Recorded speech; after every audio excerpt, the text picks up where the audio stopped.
Oy, ito ang aking oy analysis. Marcos versus Romualdez. Nung kapanahunan ko, kaya raw bagsak ang Pilipinas, ang sisi ay hindi kay Apo Lakay Ferdinand Edralin Marcos Sr., kundi sa kanyang may bahay na si dating First Lady Imelda Romualdez. Sa kapanahon naman natin ngayon, ang sisi ay hindi kay Ferdinand Romualdez Marcos Jr., kundi sa kanyang pinsan na dating speaker na si Congressman Martin Romualdez.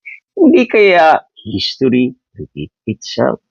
Parang sinabi mong ang masamang tao kaya gumawa ng kasamaan ng kabuktutan dahil may narinig siyang boses, may nag-impluensya sa kanyang isip o may nag-utos sa kanya na walang iba kundi ang Prince of Darkness.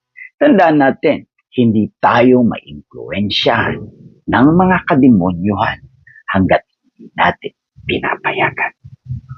Ang mag-iimpluwensya sa atin, ang kaliwanagan para sa tamang direksyon. Hindi ko po sinasabing masama si Marcos. Ganon din si Romualdez. Ang bayan na ang humatol, ang kasaysayan na, o ikaw ang mag-judge. Oy, analysis ko to. Maaring mali ako. Pero, paano kung tama ako? Dahil kung tama ang isip, tama ang silip.